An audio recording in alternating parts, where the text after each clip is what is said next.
long day. Yeah.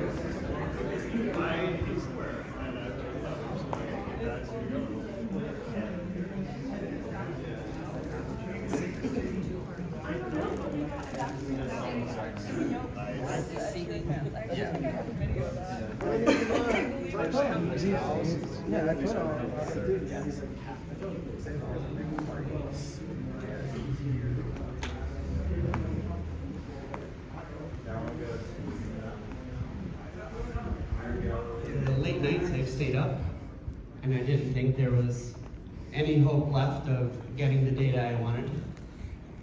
Even when I couldn't be there for myself, many people were there with me.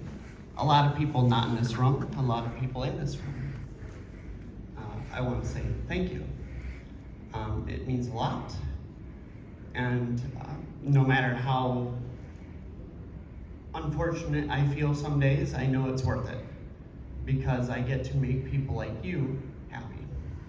I get to make the fandom happy. So, I go into what I'm doing here. The workshop, the reason it's taking so long, I have to rewire the whole thing. I have an electrician that's coming in and rewiring it room by room.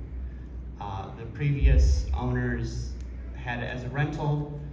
The renters ripped out wiring out of the walls, damaged quite a bit of the house, damaged quite a bit of the property, damaged the outside. I've gotten everything fixed except the wiring. We found out that a lot of the wiring it all needs replaced. It was built in 1955, so it's the original, so it needs replaced. I'll be honest, I don't really want to bring any of my equipment in until I have wiring that is perfect. No. So yes, it will include a clean room where dust is kept to a minimum. It has active filters. There will be a door on it with a seal. It'll have all filtered air. Everything will go through filters. It has its own HVAC, so it doesn't rely on the heating and cooling system of the rest of the house. So it'll be a consistent temperature no matter what we're doing. And this is important because I do have some equipment that is older, but we will start archiving the original My Little Pony releases on VHS as well. We have been obtaining that for a while. We have duplicates of a few of them. I'm expecting some of them to have magnetic damage. That happens. VHS, you get it towards a magnet. Certain parts of the film might not look as good as the rest. So we'll probably, everything we have duplicates, we'll make 2 separate ones. Then if people want, they can splice together parts that look good in one, look in the other, one or the other. Tapes, like actual audio cassettes, there exists some audio cassettes I know. Who had, as a kid, had one of those bears that had like a cassette player in it? Teddy Ruxpert? Yes. Mm-hmm. There's My Little Pony audio cassettes for that, and I've been searching for them and I can't find them. What, the bear? Yeah, the bear. Wow. I have a friend that has the bear. Not just the bear. Yeah. So the audio cassettes were not sold with the bear. Oh, so you need But the audio they were cassette. kind of like bootleg merch that was sold in stores back in the 80s. Okay. And it was basically just retelling of some of the books that were released. So you're looking for those tapes? I'm looking for one of those tapes. They're hard to find. I'll bet I only know Cassidy. they exist because someone had told me that they had one as a child. Wow. That's all. That's the only thing I have to go off of is they had a My Little Pony story time reading tape. So I'm looking for one. But the older books, the comics, I have a Lightroom and a Lightbox that I can archive comics now. Although we're only really looking for the ones that aren't in digital form, which most of the IDW ones I do believe are available in digital PDFs. That's just the thing IDW has done, and I really appreciate that they have done that. Because not only are they available in PDFs, you can continue to buy them, and you can continue to give the artist money. So that's great. That's not a service issue there. Gabe Newell will be proud. So, with thank you, without this would not be possible. That's right. Yes, really. So, that's the end of the panel. However, I am open for questions. I've been open for questions the whole time. Most of the time I like being more interactive. So you mentioned like archival is not backup. What kind of plans do you have against like physical problems? You know, fire or whatever. So I have an off-site backup location. So I have two site backup locations. We don't have full replication yet in my name, but I have other people like Rebane who has made a full backup, like completely across the world. So we do have backups, even if it's not in the Toy Archives folder. Very cool. As for redundancy, we use ZFS3. For every 12 disks, there's 3 parity disks. Well, I don't think ZFS calls them parity disks, but you can lose up to 3 disks and you can still recover the data. So there's some layer of safety net there. Any other questions? We have 10 minutes. I'm Fisher, we're friends on Discord. I've got a lot of old Tumblr art and stuff like that, so I just sent you a message to remind me after the trip to talk to you and see if there's any stuff you have, any stuff I have that you know. Even if I do have it, I'll just take it, and then if we have duplicates, we'll sort later. Yeah, fair. Go ahead.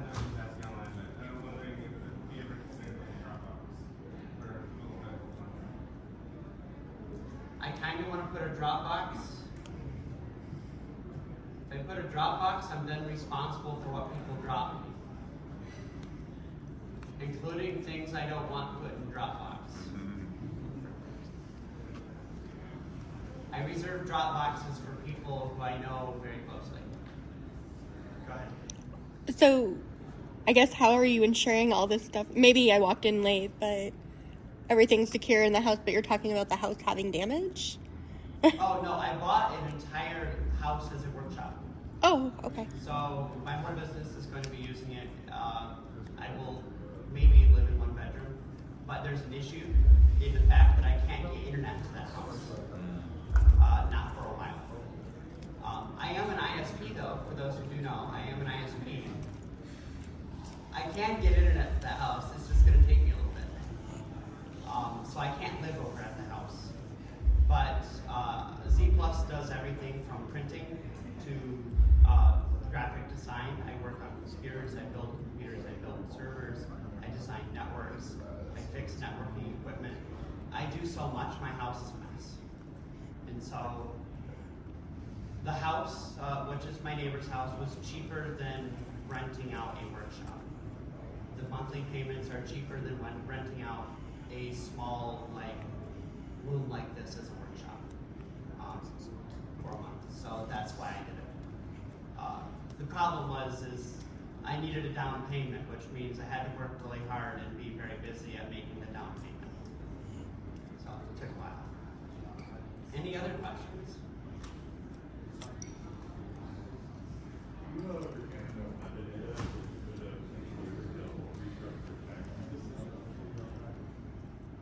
Timeline of what?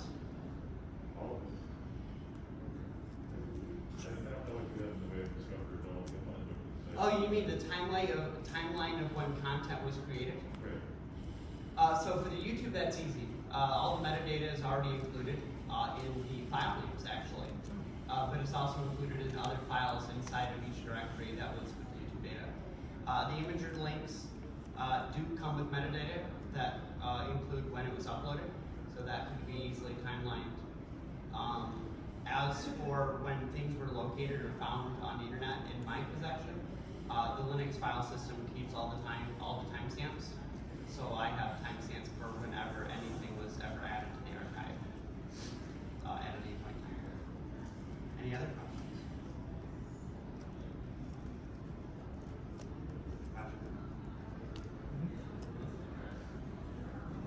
Go ahead.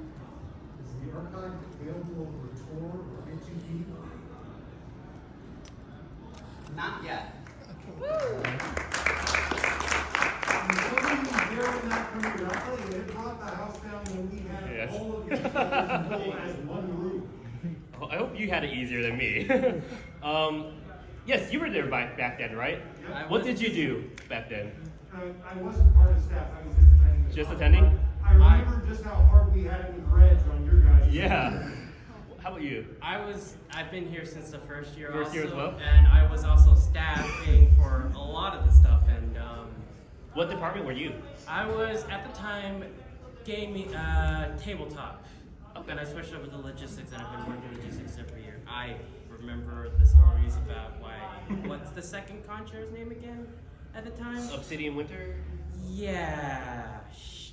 She kind of disappeared. Like, she kind of had a I reputation know like Purple exactly Tinker, what and then she just disappeared, and no one's heard for her since. I remember why she disappeared. That particularly intoxication. It's a simplest explanation. She drug herself into Conspiracy theory. Anyway, this is a celebration of Bab. So it's like a happier time. I hope you had it much easier than me as design lead. So, Totally. Pass it on to Midnight now. Hi everyone, I am Midnight Premiere.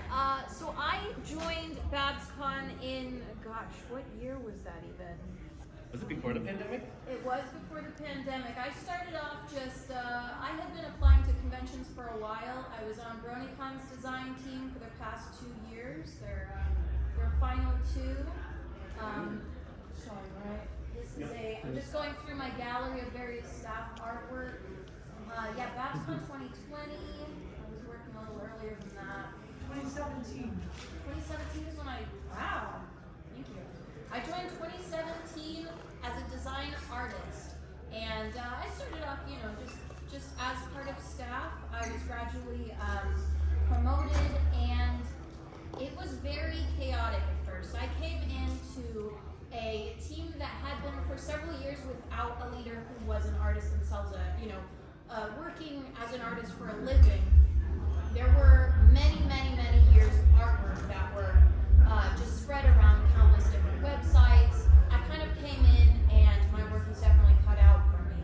So the year that I became the second, that was 2019, 2020, was really an organizational year. It was me going through from the years that Chaco had been design lead, from years after that, and organizing everything. So I don't know if y'all are familiar with Trello, but that has been everything that I've been using for the past few years. I organized this Trello for every department. I said, all right, guys, we've had many years of Golden Gates, but what does she look like? Here's her official reference sheet that we still use to this day. It works. Copper Chip, Silver Span, Bonita, the rest of the mascots that everybody's long forgotten about. I had to dig up old artwork. Well, I do want to point out when I was designing Silverspan was actually I didn't reveal it right away. It was actually supposed to be a trans male character, and it worked San Francisco, and I didn't really review it until years later. But you can see in my original concept art, it was originally designed to be a trans mask character, and I think it is technically the first trans con mascot, not just trans pony mascot. I think it's the first trans mascot of any con. So I'm really happy with how Silverspan came out. It's really nice to see the style of artwork for Silverspan. And also, if you notice, my favorite color is blue. Silverspan's eyes blue, his mane is blue, the fur is blue, everything is blue. Everything. We had, it's so funny, because, I didn't know a lot of this background, but we've been using the same, logo for many years. I've been going through and updating the year, making small changes, but, the groundwork is yours. We've had our font and style guide, we have hex codes, we have What's the font? The font name is called Think Heavy. I think that's the font name. Minion available. We're using Oh, okay. Oh, maybe it changed a little bit? It looks like the exact same font, though, actually. Looks very, very much the same. I can so many of these images. I don't even know the original artists at this point. These are years and years and years old. I've searched through, old Trello from the very beginning, and many of these names have been lost. So this is kind of this was my project, my passion project over the past 3 years to try and archive everything, get all of these characters together, you know, tag the artist when I'm available to, when I recognize the styles, reach out, and just keep everything cohesive. One of our big problems, as you may have noticed with the BABSCON video, is a lot of people have been overly ambitious about putting their original characters into the art. So a lot of requests have been made to artists. We had a lot of trouble in previous years with different departments just going to design and saying, hey, you're drawing a piece for New Year's, right? Can you add my OC into it? And there was no real control over that. There was no design lead that was, you know, the sort of medium between design and any other convention or department. So you could just go and ask any old design member, and as a result, we would have pieces like these that would have, let's see, 4, 5, 6, 7, 8, 9, 10, 11, 12, 13, 14, 15, 16, 17, 18 and a half characters in one piece. This piece was posted on Twitter for New Year's. That is all this piece got. This piece was never reused. It got maybe 8 likes on Twitter, and that was it. Hundreds of hours on these characters. This beautiful piece of artwork, these, you know, this mascot art that I no longer have access to. I don't have the original file. I can't remove, you know, Golden Gates from the background. So this piece is essentially lost, you know, outside of this form. It is crazy just how much artwork I was able to dig up through the years. You know, things that will not be reused in any other form. I've had to go through and Photoshop characters out, or try and, you know, I just make blank templates now. Hey, if we need a quick sign, we have this piece of artwork from 2 years ago. It's easy. You might notice this is the Con-Ops banner. It's something that I was able to, instead of, you know, spending 400 hours getting a new artist to make a new sign for. I think that's what we learned is because everyone was wanting unique custom artwork for just that time and could never be reused again, trying to make things that could be reusable for future years. A set of assets was very important. It was impossible. And I mean, it was so unregulated to the point where people would make special requests of artists for a character announcement. Oh, hey, voice actress A is going to this convention. Can you make a piece of artwork? Oh, actually, their favorite space show is not Star Trek. It's actually the Jetsons. Can you redo this piece of artwork? Oh, actually, can you add my OC? Oh, actually. So my job has been to say no over the past few years and just regulate everything. Yes.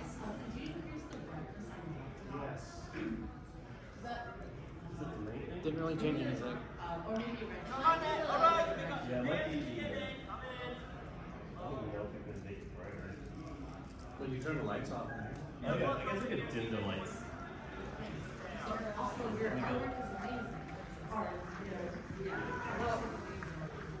I mean, it's incredible how much, I mean, like, just this piece alone is fantastic. It's a recreation of the hotel.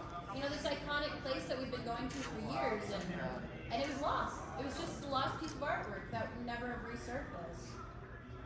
It's wild, and such high quality. I mean, really, a lot of these pieces are literally lost. I can't get them in high resolutions, but, you know, this piece, for example, it was made for one image, it was scrapped, and then it was never brought out again. I had to dig this up. This is now the Crusaders Clubhouse room banner. There's even a little piece of artwork back there. It's crazy. As design lead this year, I also was able to make the con book, and I just found it really funny how we've kind of circled back after all these years of, we started out with your templates and the things that that Chaco implemented into the convention, like the design team page. I thought was funny. We haven't had that before. In my experience, when I came in, we did not have a design team page, and I wanted to implement that. So if you'll notice on your con book, we once again a design team page. Our incredible artists. It's always fun to see how the styles evolve with each theme, how the different artists interact and collaborate with each other, the amazing things they're able to create. So even though our design team is much different this year, you'll notice from just the staff shirts, the room banners, it just comes together to create such a unique feeling every single year. We also started, I wonder if I have it here. I also started color coordinating the badges, because I thought that, I want to recognize them from a distance. So vendor for the past 2 years has been green, musician, panelists, community guests are orange, staff is blue, exec is a different shade of blue, Claire's in darker blue. So we've kind of circled back after all this time to I think. It's actually kind of ironic because I actually made a guidebook for our design team. Like I based it off the battalion structure we had in the military academy, and I thought it was a really effective way, especially to prevent other department heads from trying to go to my design team without going through me first. And I think it's actually weird because it's been implemented by other cons, but after I left, like Babs completely just scrapped that. We've sort of re-implemented it this year with, instead of the con chair and then every other department for themselves, we've started implementing directors. So now it's con chair and then sort of the mini con chairs of several departments. So for example, I'm director of publications, so that includes con book, con store, design, a little bit of marketing, and merchandise. And then we have, events, which covers CCG, tabletop theatrics, many other sectors there. So we've kind of been, it's crazy to see how similar we've, become after 10 years. We've sort of gone back to the first few, and I feel like it's really different. It's a really different feeling this year having people that actually are experienced in art, working in art, whereas, 2 years ago, the in-between, we had people that, they just volunteered, they didn't really know what they were getting into, and they did a great job, but it's this deep experience with working, selling art for a living, I think, that really feeds how we reach out to this convention. It's just a huge labor of love, I think. I've stood so hard for this con. Oh my gosh. Yeah, it's weird. I have a love-hate relationship with Babs, especially when I was working with it. Like, I was kind of, like you saw how much last minute work it made me do, so I was kind of a little frustrated. But at the same time, also working with a lot of other cons, Babs actually tried to at least rectify all the mistakes that they made, which I can't be said of other cons that I've worked with or seen. So whenever Babs also gets flack, I would defend Babs, but at the same time, Babs gets fun. I was like, yeah, I experienced that as well.